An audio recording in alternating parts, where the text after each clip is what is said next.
Assalamualaikum warahmatullahi wabarakatuh. Innal hamdalillah nahmaduhu wa nasta'inuhu wa nastaghfiruh wa na'udzu billahi min syururi anfusina wa min sayyiati a'malina may yahdihillahu fala mudhillalah wa may yudlil fala hadiyalah.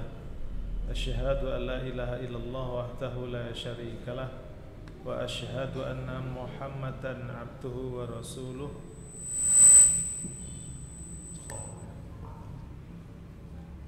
La nabiyya wa rasula ba'da. Allahumma salli wa sallim wa barik ala nabiyyina Muhammad wa ala alihi wa sahbihi ajma'in wa man tabi'ahum bi ihsanin ila yaumiddin wa ba'd. Rabbi shrah li sadri wa yassir li amri wahlul 'uqdatam min lisani yafqahu qawli. Bapak Ibu rahimakumullah, alhamdulillah, puji syukur kehadirat Allah Subhanahu wa taala yang mana pada kesempatan malam hari ini kita masih diberi nikmat iman, Islam dan kesehatan sehingga kita bisa mengkaji Quran dan sunnah Rasulullah sallallahu alaihi wasallam. Mudah-mudahan kita dihadiahkan husnul khotimah.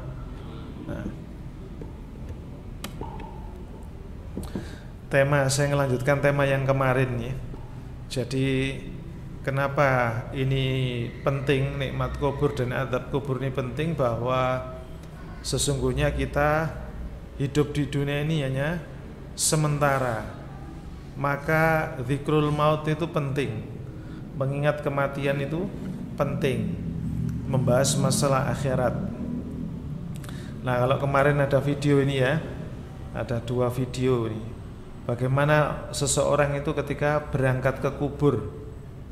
Ya, mudah-mudahan bisa kita dengarkan bersama-sama. Kita lihat dan dengarkan sama-sama ya. Meskipun udah pernah melihat kemarin, nanti kita lanjutkan.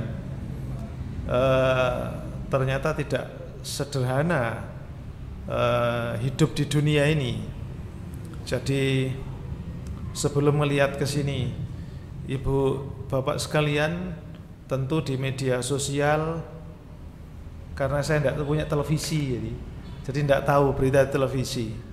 Yang jelas kita saksikan banyak ya kejadian yang viral dalam arti untuk ibrah untuk kita. Ada seorang ibu yang kebetulan dirawat anaknya karena dia ODGJ selama berapa tahun itu ya, tanpa listrik, tanpa air. Ini memantik kita untuk melihat fenomena yang terjadi. Sampai ada orang itu yang mengatakan, apa mungkin ya anak saya bisa seperti itu ya, padahal mungkin kita lihat keberagamaannya itu tidak sebagus panjenengan mungkin. Jadi biasa-biasa saja. Bagaimana selama ya 10 tahun lebih itu hidup tanpa listrik dan air. Ya. Yang semulanya adalah orang yang kaya raya. Ya. Artinya apa? Ini menunjukkan kepada kita dunia ini kecil bagi Allah. Sama lek golek mantu karena kaya, kecil. Karena cantik juga nisbi, jadi relatif. Jadi makanya Rasulullah SAW itu mengingatkan kita, Bapak Ibu. Ini bukan dalilnya Muhammadiyah ya. Rasulullah, taraktu fikum amroini lan tadilu mata masaktum bihima kitabullah wa sunnati. Jadi kutinggalkan 2 perkara kepada kalian, kalau berpegang teguh kepada keduanya maka kalian akan ya bahasanya selamat dunia akhirat, tidak akan tersesat selama-lamanya gitu. Makanya di dalam kehidupan yang seperti sekarang ini yang merupakan ujian ya kepada kita, fitnah akhir zaman ini, tentu pilihan itu ada di tangan kita. Kita mau serius atau tidak. Ya. Kita menganggap ini satu yang penting apa tidak? Jadi kita mau mengambil langkah menjadi pedagang jujur atau pedagang yang tidak jujur? Menjadi orang tua yang soleh solihah atau orang tua yang tolah toleh? Bingung ketika menghadapi masalah itu, lo bingung sekarang ini. Terus apa menjadi YouTuber? Ini ada adik-adik kita ini. Banyak yang kepingin jadi YouTuber demi konten asal viewernya dan subscribernya banyak dan dapat duit. Tetapi tidak kembali kepada panduan Al-Quran dan Sunnah Nabi SAW. Adab etika sudah, yang penting kontennya banyak yang lihat, ya, banyak pengikutnya, followernya banyak. Gitu.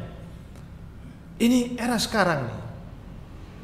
Makanya sehingga dengan kesibukan yang seperti sekarang, yang diciptakan secara masif oleh manusia-manusia era ini ya, sehingga orang enggan mendatangi majelis ilmu.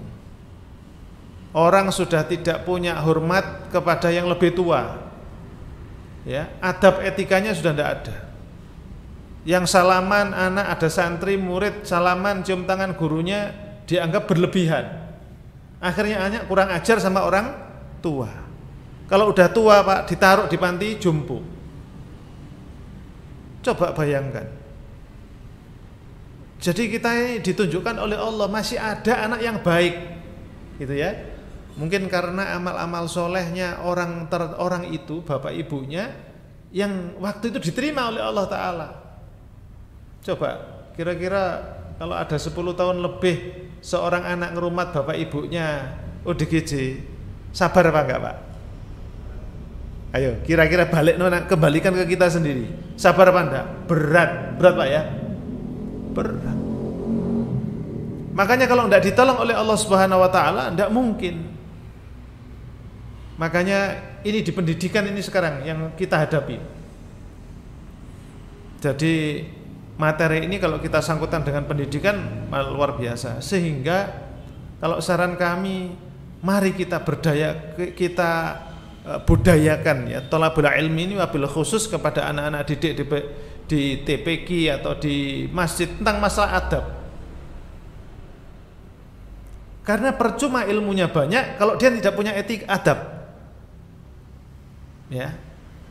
Ilmu itu kan nur, cahaya.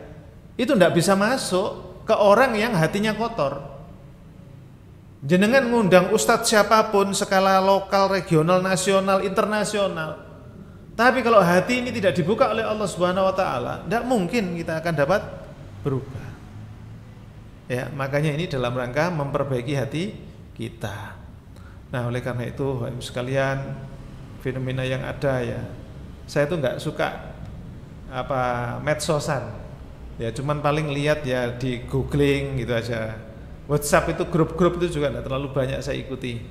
Ya kemudian kalau lihat di YouTube terbaru apa, ceramah yang diangkat masalah ini, bagaimana Quran itu kalau misalnya sobek rusak, bagaimana tata cara menyelamatkan. Pernah nggak terbayang di masjid ini ada tempat sampah mulia? Tempat sampah khusus untuk menaruh sobekan Quran yang tidak mungkin diperbaiki lagi.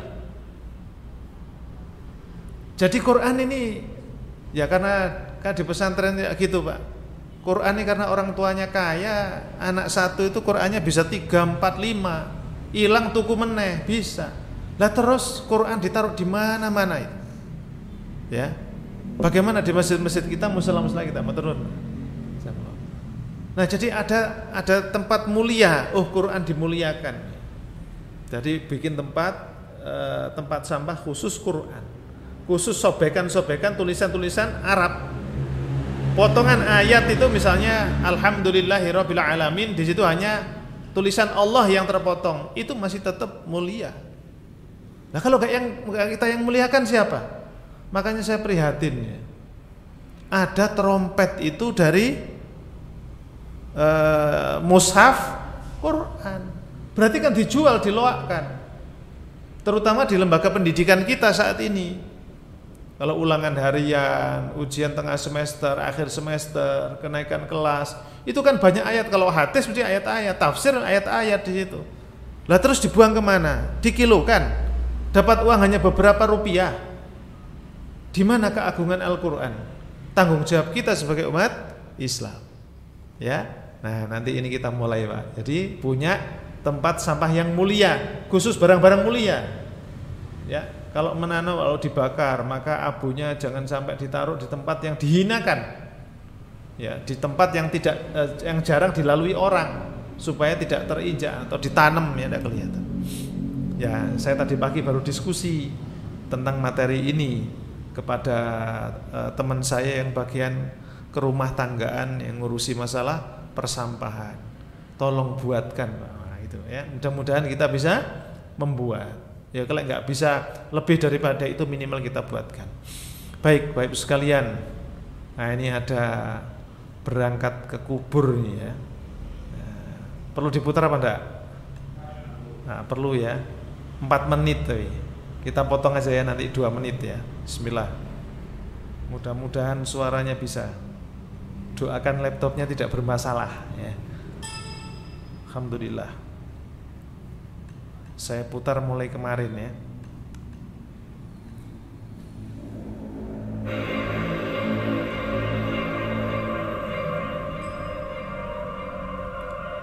Jadi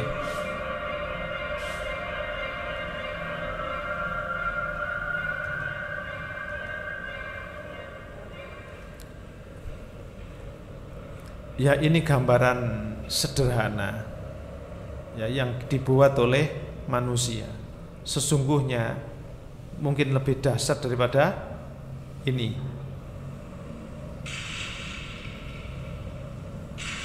Ketika malaikat maut datang menghampiri kita, itu sungguh mengerikan. Bagi orang-orang pendosa itu mengerikan. Makanya mereka menjerit, mereka ketakutan, makanya sampai matanya melotot. Itu bagian dari ekspresi ketakutan di dunia.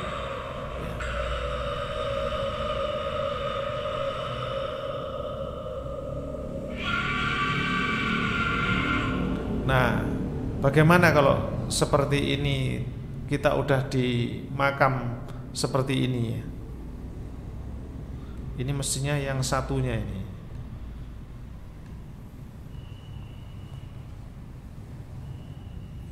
Jadi kalau misalnya malaikat maut itu sudah datang kepada kita, ya datang kepada kita, tidak ada yang bisa menghentikan.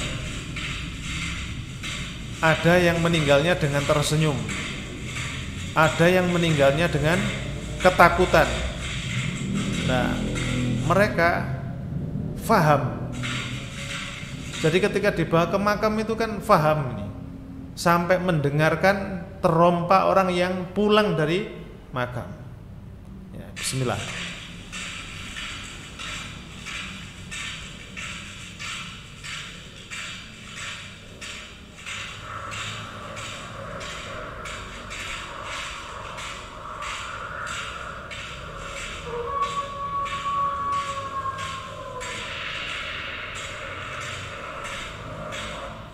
Gelap gulita, tidak ada teman, kita tidak bisa ngomong, tidak bisa minta tolong, semua kita tinggalkan.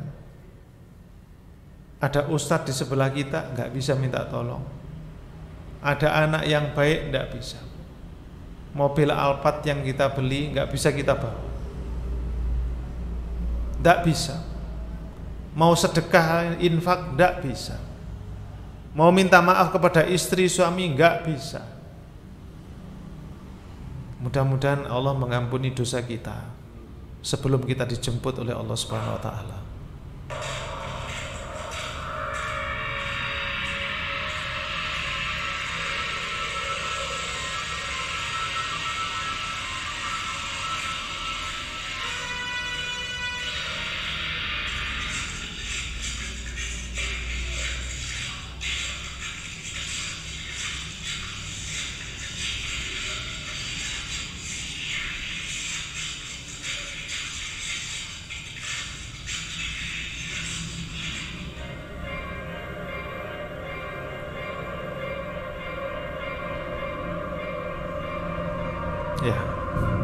andaikan ini kita.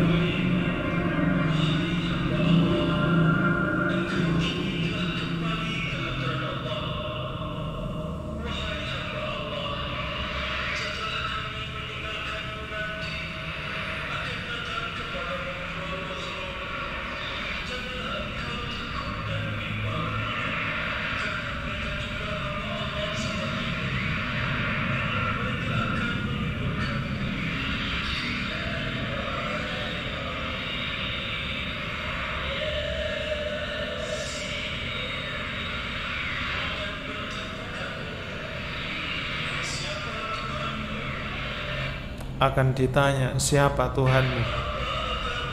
Apa agamamu?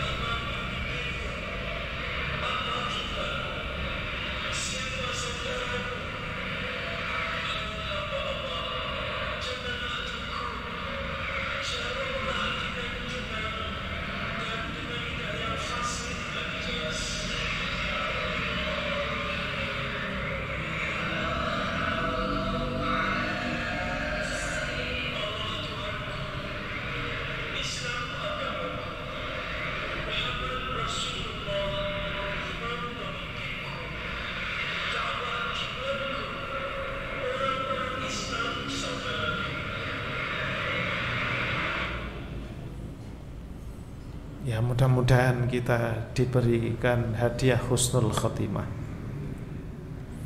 Nah, Bapak Ibu, bagaimana mungkin kita bisa menjawab kalau hari-hari tidak kita isi dengan kebaikan? Kita tidak bergaul dengan orang-orang baik. Ya. Maka yang namanya ngaji adab nikmat kubur itu sesungguhnya meminta kita mempersiapkan, bukan menghafalkan nanti kalau ditanya begini jawabannya begini, bukan itu. Makanya tiap pagi dan sore itu kita wirid, itu billahi rabba wa bil islami dina wa bi muhammadin nabiyya wa rasulah. Pagi sore itu wirid, minta doa, minta kepada Allah, berdoa. Habis sholat, Rabbana atina fid dunya hasanah wa fil akhirati hasanah wa qina adzabannar. Tapi perilakunya juga sama. Perilakunya sama. Jangan sampai meninggal dalam keadaan su'ul khotimah.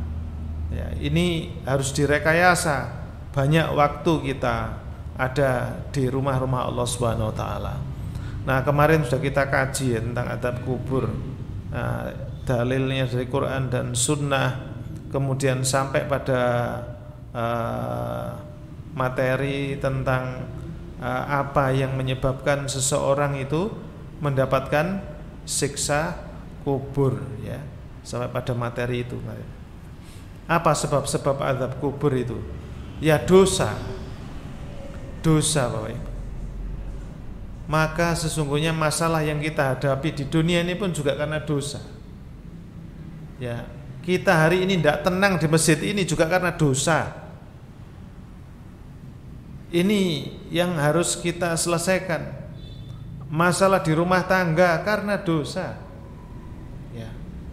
Kemudian kok bisa menyayangi, mencintai anak, kemudian anaknya bermasalah karena dosa orang tuanya. Kalau anak itu belum balik, itu orang tuanya yang bermasalah. Jadi ini harus dipahami bahwa Allah Subhanahu wa taala akan memberikan imbalan yang setimpal. Kalau salah ya kena azab, ya. Kalau taat dia ibadah kepada Allah yang mendapatkan nikmat. Sehingga kita harus tahu sebab-sebabnya. Nah, salah satunya adalah memakan riba. Dalil menunjukkan dosa-dosa khusus yang berkaitan dengan azab kubur itu adalah riba. Jangan sampai kita memakan riba. Sekarang banyak namanya pinjaman online. Nggih. Tiba-tiba masuk pesan ke handphone kita tentang tawaran pinjam meminjam uang. Betul apa enggak? Yang jadi korban ada apa enggak? Banyak. Jamaah kita apa bukan? Mudah-mudahan. Tapi ada. karena menggiurkan. Ya, trading atau apa. Yang jadi korban juga banyak itu. Di medsos, di media cetak elektronik itu betapa banyak, ya. Mereka sudah tidak peduli dengan dosa. Orang ateis kan tidak peduli dengan dosa, tidak percaya dengan Tuhan. Akhirnya terpengaruh yang lainnya. Kemudian yang kedua adalah zina. Yang pertama itu orang yang putus asa dengan bisnis yang halal dan barokah. Orang itu putus asa akhirnya wangel saiki golek modal sing halal pemene nyelang duit masjid ora mungkin oleh. Golek ning syariah juga susah. Ya apa meneh timbangnya aku mati enggak urip usahaku, terpaksa gitu. Hati-hati, Pak. Paling banter nikmat itu berapa tahun? 60 tahun kita hidup. 70 tahun itu kalau dapat perskot, lebih itu berarti bonus. Paling banter orang itu sukses usia 40 sampai 60 20 tahun. 50 tahun sudah boyoen, dengkeen, terus napa malih? Gula, asam urat, asam lambung, asam Jawa, asam macem-macem, penyakitnya banyak. Enggak menikmati, ngoyo-ngoyo waktu usaha, kemudian ketika sudah lelah, capek, badan sudah tidak kuat apa-apa, ibadah tidak mampu. Nah ini desain by desain ya, seakan-akan by desain itu loh di depan jalan raya nih Pak, lalu lalangnya orang tuh cari duit itu dan menghabiskan duit. Ono sing kakean gaya, montore wanyar, utangnya akeh, kakean gaya itu ada itu. Hidup hanya karena ingin status sosial. Ada ya. Gajinya 2 juta, utangnya 10 juta. Ya. Sing pasti 2 juta, engko mbok menawa ono rezeki tak golek sing 8 juta. Hidup dalam keadaan menyedihkan. Dikejar-kejar debt collector misalnya. Ya Allah. Maka yang kaya-kaya ini ya harusnya orang Islam. Mudah-mudahan jamaah semua ini diberikan kekayaan yang barokah. Ya, melimpah barokah. Sehingga bisnis-bisnis itu jangan beli semuanya dari barang yang halal. Ya, riba ini. Makanya kita di negeri ini banyak musibah, salah satunya ini. Menyimpan di mereka, ya, hutang di mereka. Gak mungkin Pak. Kalau umat Islam bersatu, katakan maaf ya, ini bukan memprovokasi. Coba mikir, coba menyimpan uangnya di satu, makan misalnya ya, ada Baitul Mal wa Tamwil NU Muhammadiyah Al Irsyad jadi satu misalnya Pak. Kira-kira mati nggak usahanya orang di luar Islam? Pinjemnya di kita. Lah ini bersatu aja wangeli. Ini kan harus ridho gitu. Nabi sallallahu alaihi wasallam itu menyatukan orang Arab ya.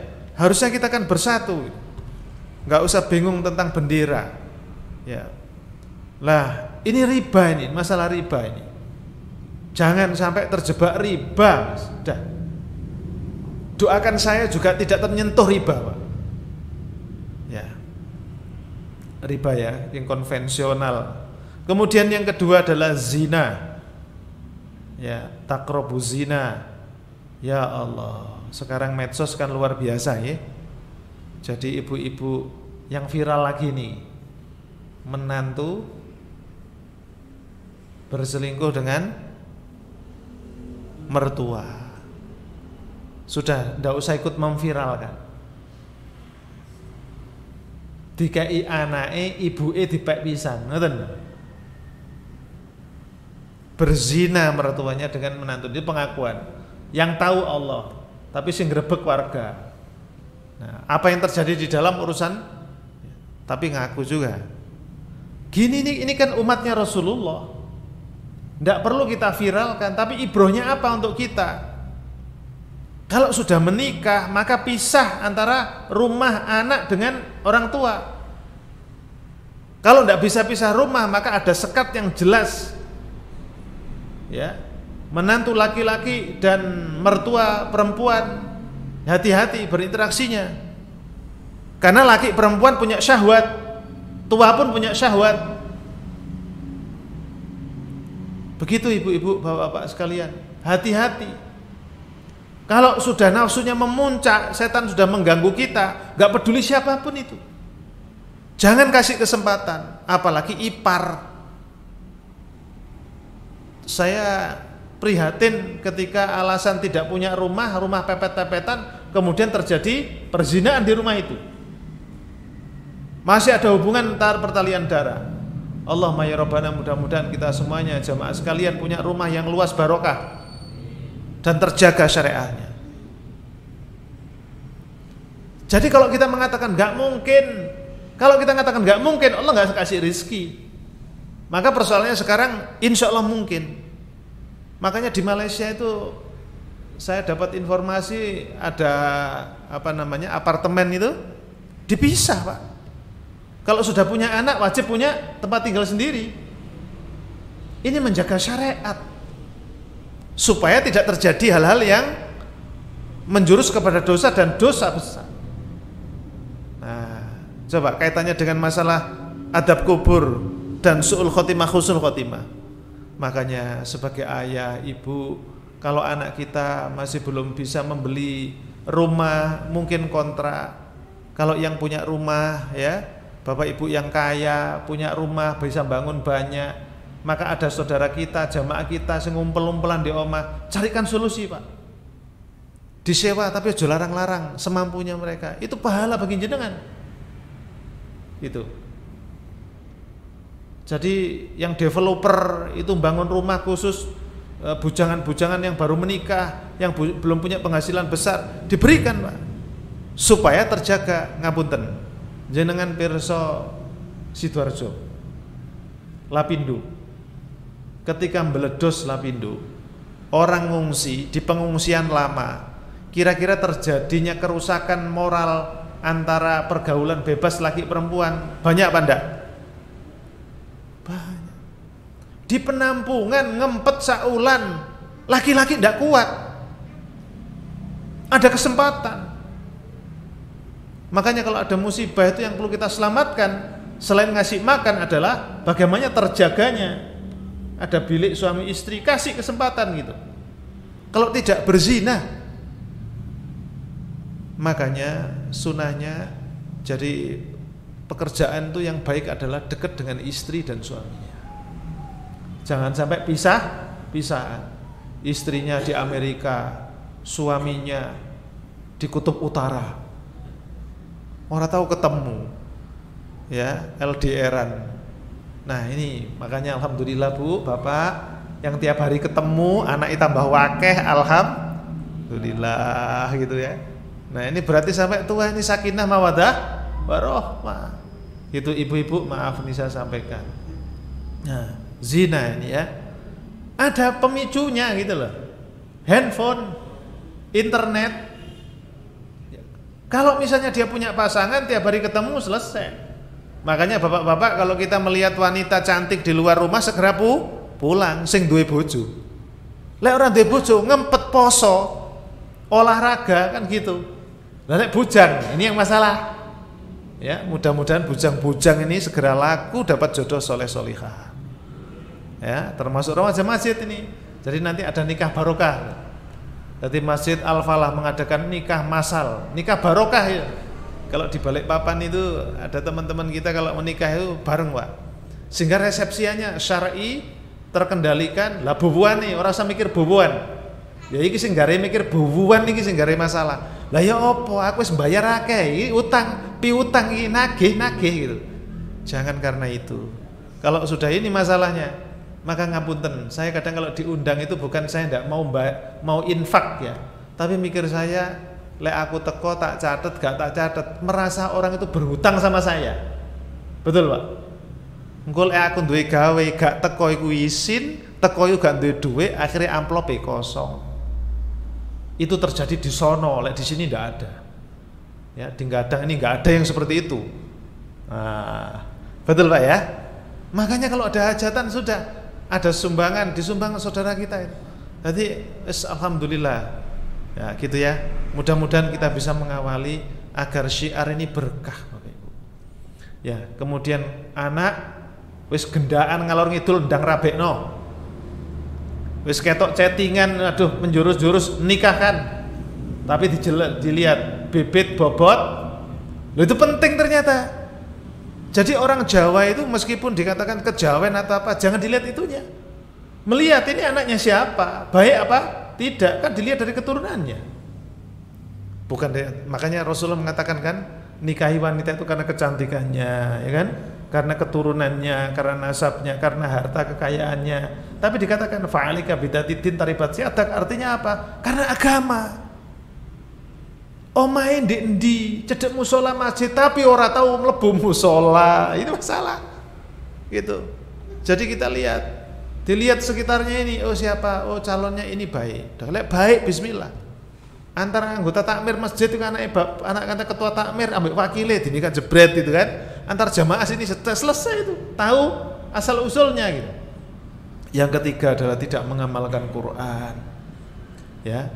Quran ini ngaji tafsir ini apa di masjid ada. Saya itu ikut grupnya pengajian jadwal pengajian, diminta saya dimasukkan.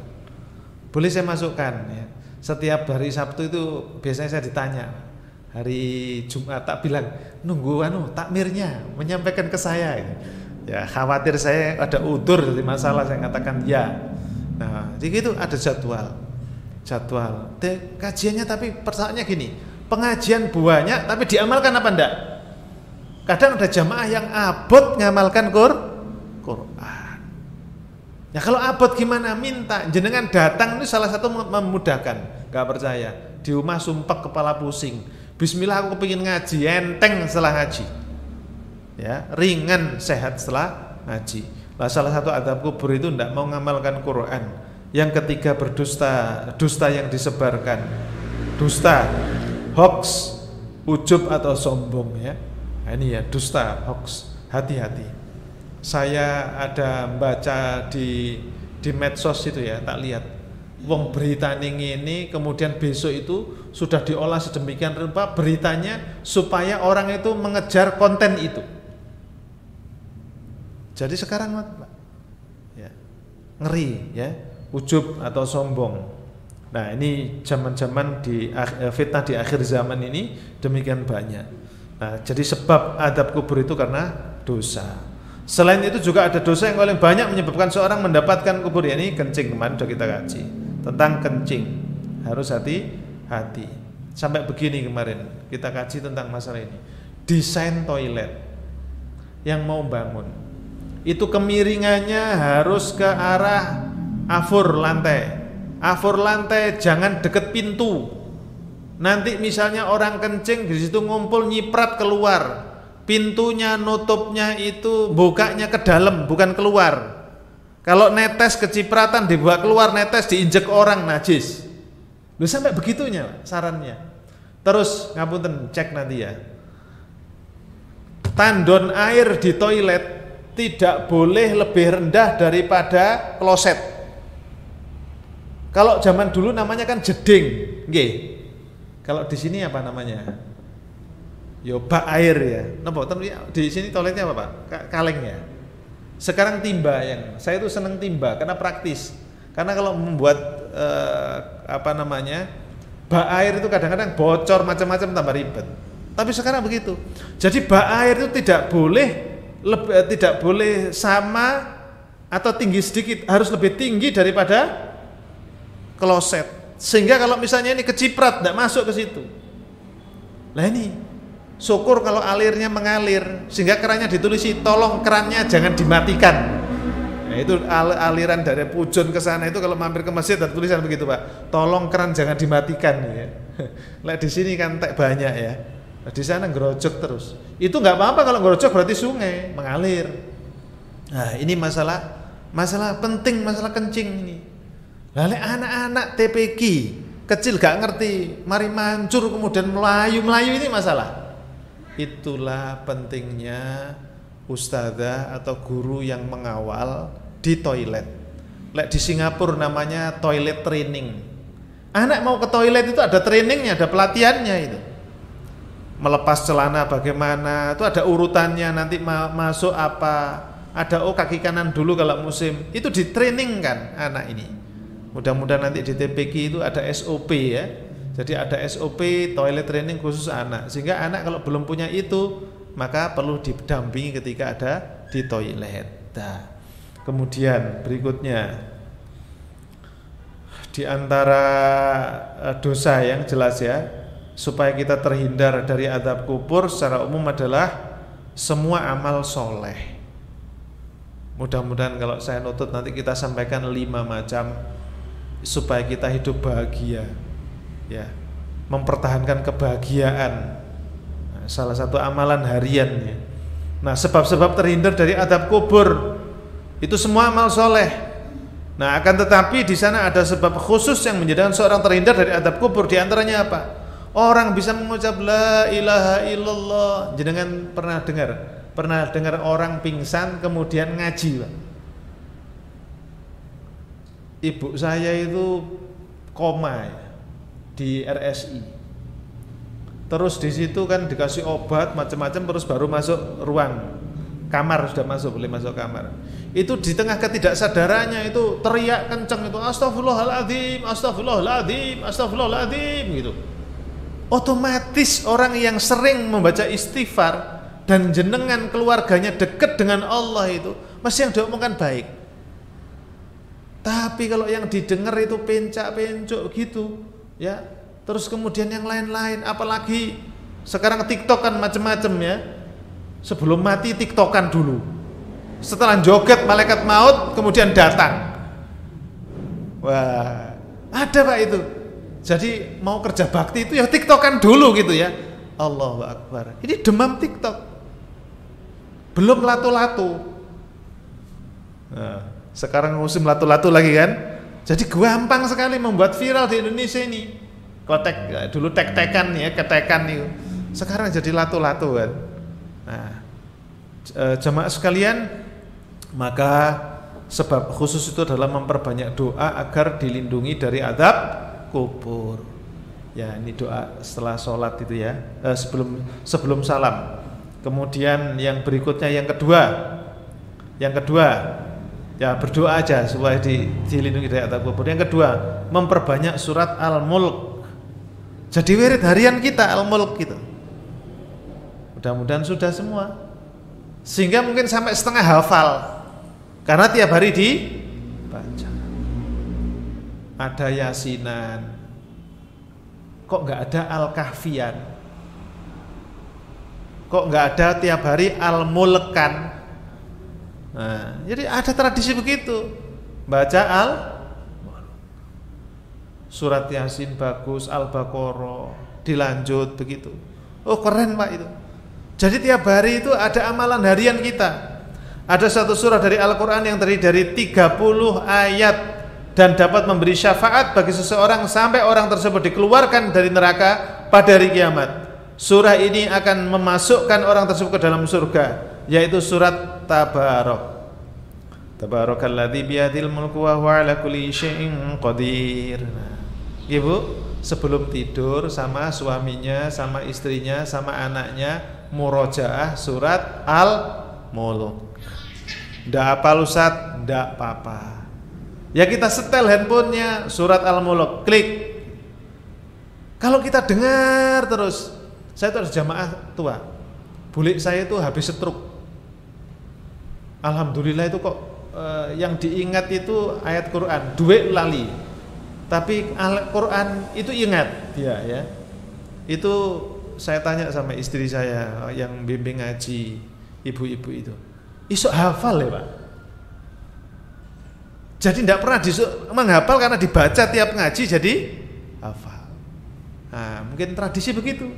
Salah satu adab kubur. Sahabat Ibnu Mas'ud radhiyallahu anhu mengatakan, ya surat Tabarok adalah pencegah dari adab kubur. Jadi dia adalah al-mani'ah min adzabil qabri, pencegah dari azab kubur. Ketiga, melakukan amal-amal tertentu yang dapat menyelamatkan dari fitnah kubur. Sebab seseorang yang selamat dari fitnah kubur melazimkan dari azab kubur, seperti mati syahid, meninggal di malam atau hari Jum'ah. Ya, kita ini minta husnul khotimah. Kapan diberikan oleh Allah kepada kita, kita serahkan kepada Allah. Tapi yakinlah kalau kita ini sudah beriman, bersyahadat, insya Allah mudah-mudahan husnul khotimah. Wong kita udah ngoyo, ya, perkara ikhlas dan tidak urusan Allah. Artinya jangan sampai putus asa gitu, terus nggak yakin Allah nolong kita. Lawang ada di dalam riwayat ada seorang wanita pelacur kemudian ngasih minum anjing, betul? Masih ingat? Kemudian dia diampuni oleh Allah dan mendapatkan surga. Masuk sampean sing mulai kecil ibadah jamaah dikene istiqomah nggak dapat surga. Mudah-mudahan diparingi husnul khotimah semuanya Bapak Ibu. Dadi yakin cek seneng gitu loh. Winginane oleh dosa gak apa-apa, muga-muga disepuro begitu. Salah satunya dosa itu diampuni oleh Allah, kita istiqomah ada di masjid ini untuk taklim dan mengamalkan agama Allah. Perkara habis ngaji melarat kaya, kemudian susah hidup itu biasa. Nabi dan para sahabat lebih parah daripada yang dibayangkan umat sekarang. Pernah nggak 3 hari tidak makan kita? Gak mungkin, makanan ada di sini. Coba di tengah panas gurun Sahara, gurun pasir di Arab sana itu, betapa beratnya perjuangannya Bapak Ibu. Apalagi misalnya pernah dengar Bilal kemudian di tengah diletakkan di atas padang pasir yang panas. Wah, namanya panas itu, coba jenengan kena kerikil panas saja, nginjak meloncat kan, jingkit-jingkat kan, langsung mencolot buanter itu, aduh loro gitu kan. Lupa innalillah, sudah aduh loro, itu sudah otomatis Indonesia kalau dapat musibah mending ngomong aduh kan gitu kan. Coba jenengan tanya itu, aduh itu dari mana? Dari bahasa apa? Karena tiap hari mulai dari kecil kita dengar kalau sakit misalnya bilangnya aduh. Coba kalau innalillah wa inna ilaihi raji'un dulu mbah-mbah kita dan tetangga kita ngomong begitu, enggak ada kata aduh itu. Mesti ya Allah, astagfirullah kan begitu. Apalagi ketemu istri yang tidak menyenangkan hati, suami enggak menyenangkan hati, utang enggak nyaur, waduh. Ya lek gak aduh waduh. Mulai wis. Ya.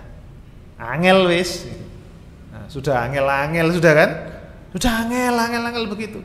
Nah, jamaah sekalian, maka bersyukur Pak, sampai hari ini teman kita sebelah kanan kiri, saudara kita sebelah kanan kiri itu orang-orang soleh.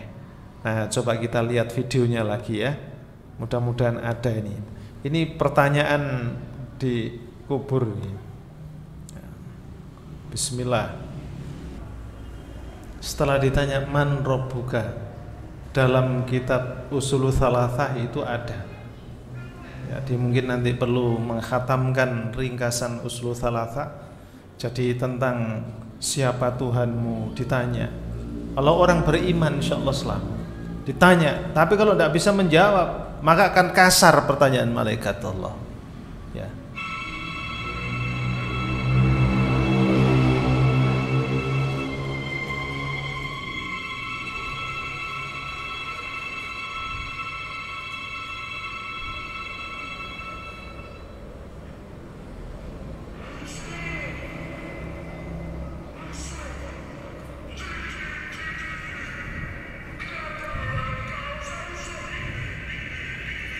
Baunya busuk, ahli maksiat.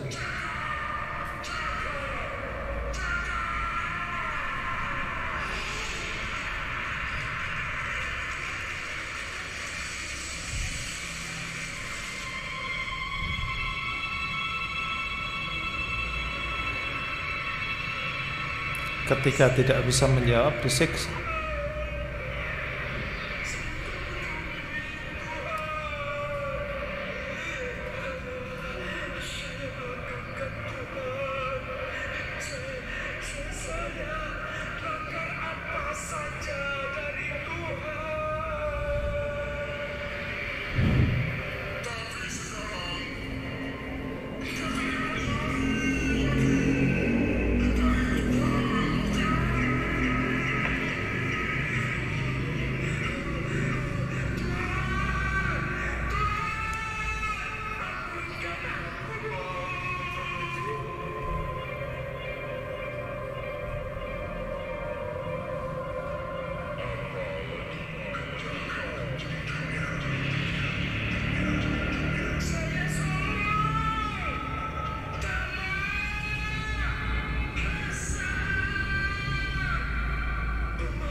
Ya, inilah ibrah untuk kita bahwa Allah Subhanahu wa Ta'ala masih memberikan kesempatan kepada kita untuk mencari bekal sebanyak-banyaknya, termasuk taklim hari ini.